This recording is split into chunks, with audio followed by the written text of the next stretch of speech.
70% de sa séance de rééducation est mal faite, je suis son kiné et j'explique pourquoi.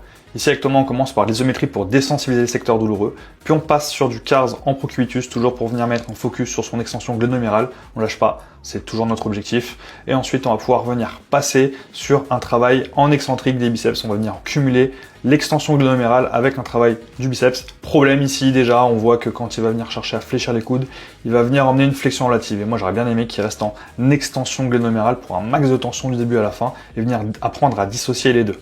Donc à corriger pour la prochaine séance. Puis on envoie sur du lift-off pour de l'extension glénomérale et là on voit clairement qu'il associe de l'extension thoracique associée, ce qui fait qu'en fait il n'est pas vraiment dans son extension glénomérale puisque le fait que ses mains se décollent, c'est parce qu'il va venir utiliser son extension thoracique, donc à corriger aussi pour la prochaine fois. On va faire un balayage des lignes tissulaires pour un gain en rotation externe via les muscles, le travail des muscles antagonistes, ici donc les rotateurs médiaux, et on voit ici que Thomas il fuit un petit peu sa fin d'amplitude, pourtant l'objectif c'est vraiment de venir travailler sur sa fin d'amplitude en s'emmenant en adduction relative ici, ce qui fait qu'il y a moins de tension sur les antagonistes. Et ensuite on va venir associer le même travail mais cette fois pour les agonistes, donc pour les rotateurs externes d'épaule, et on voit qu'il y associe clairement de la rotation thoracique, ce qui le fait sortir de sa fin d'amplitude en rotation externe, donc aussi à corriger pour la prochaine fois.